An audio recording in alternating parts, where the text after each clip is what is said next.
Hey, what's going on, guys? Welcome to Artificial Intelligence Resistance, podcast number three. Today, we'll be speaking quickly what led to um, this surge into artificial intelligence and how we are becoming a lot less um, reliable source of labor, of intelligence, of everything. So, the way we are being pushed out slowly but surely is through a system and through artificial intelligence that is way extremely beyond our comprehension. So to start breaking this down, a couple of years ago, this research and computer systems have evolved from the simple chip to something much more complex.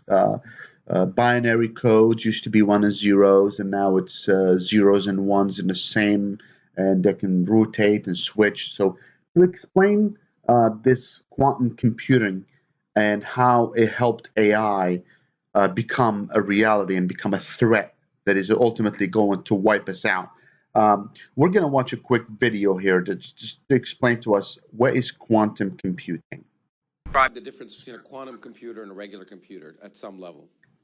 In a regular computer, you've got ones and zeros, which you store in binary form and you manipulate them, and they uh, do calculations. You can store them, for example, in a way that at least I can argue simply. Let's say you have an elementary particle that's spinning. If it's spinning and that we say it's spinning is pointing up or down, depending upon whether it's spinning this way or this way, pointing up or down. And so I could store the information by having lots of particles and some of them spinning up and some of them spinning down, right? Ones and zeros. But in the quantum world, it turns out that particles like electrons are actually spinning in all directions at the same time. One of the weird aspects of quantum mechanics. We may measure, by doing a measurement of an electron, find it spinning this way. But before we did the measurement, it was spinning this way and this way and that way and that way, all at the same time. Sounds crazy, but true. Now, that means if the electron's spinning in many different directions at the same time, if we don't actually measure it, it can be doing many computations at the same time. And so a quantum computer is based on manipulating the state of particles like electrons so that during the calculation, many different calculations are being performed at the same time and only making a measurement at the end of the computation. So we exploit that fact of quantum mechanics that particles can do many things at the same time to do many computations at the same time.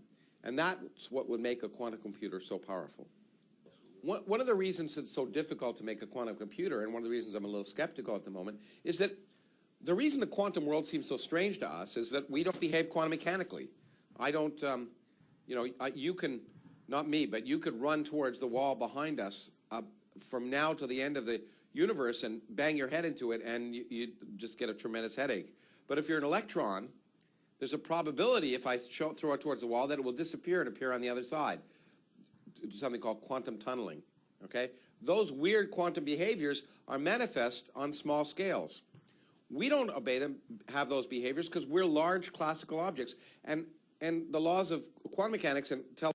Okay, let's uh, go back to our discussion because this guy is obviously speaking on a bigger scale and more complicated ways. But the bottom line is this: what quantum computing can do is allow you to do things that is not physically possible.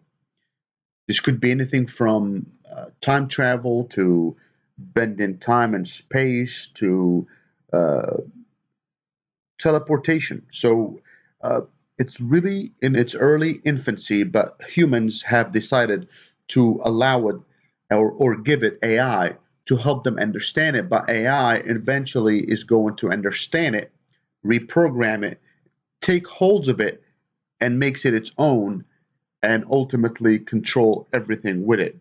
So, with a lot of articles, a lot of things going on in the world, you can actually see all these articles that are not being broadcasted or spoken about uh, everywhere. So, for example, um, what I found out is a lot of times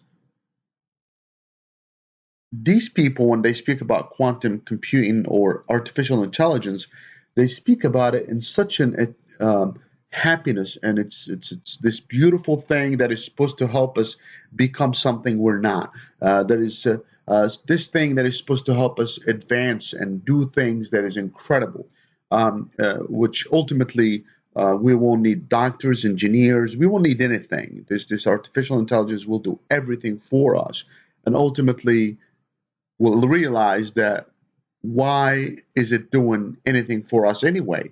Why can't it just eliminate us and move on and become um, a world explorer, or becomes a universe explorer, or takes over everything, alter reality as we know it?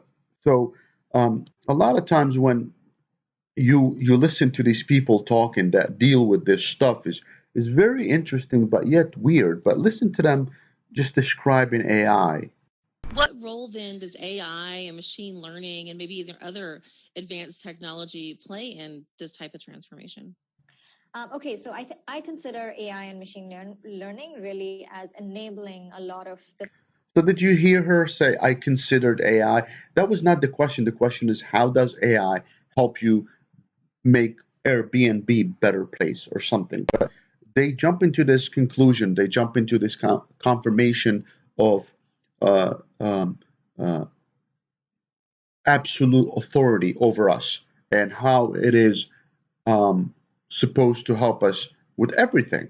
The success that we want to see for our business, right? So an example, or if we talk about what I would be looking for in my trip, I just told you that I'm traveling with my almost 2-year-old and my husband, but we have so many other things that we care about, and part of how we figure that out is by actually trying to learn more and more about listings, right? And that means that you see these photos. How can you easily tell from photos that this is exactly how the house is organized, right? The more realistic we can make it for a guest to experience where they're going, the better it's going to be. And I think technology is going to help us understand a lot more about photos, about the information that hosts are giving us, and really enable better connections between hosts and guests. And machine learning AI is what's going to enable all this.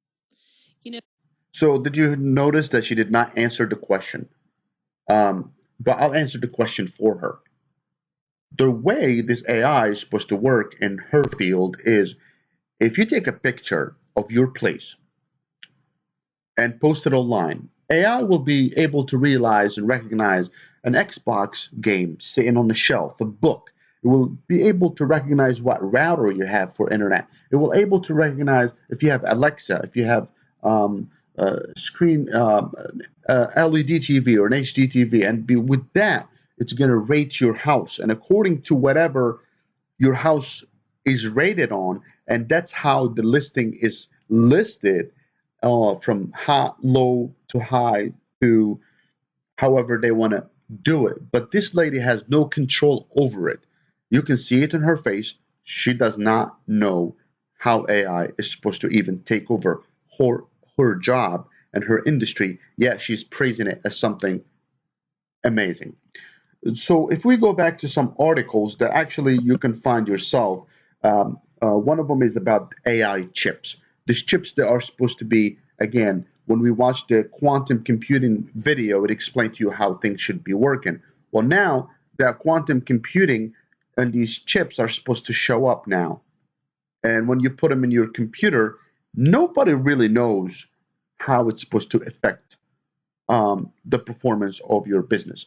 Some people think it's going to completely take over everything and your business becomes this beautiful, awesome thing. And some people think it's pretty much going to take over your business and kick you out. You have no control over it. So imagine a computer system that owns businesses and keeps buying businesses, but nobody knows who it is, opens up accounts and have trading, and it becomes so intricately entwined with everything that you cannot remove it. You can't prosecute it. You can't arrest it. It just lives there. It's just an entity that is not really a physical entity.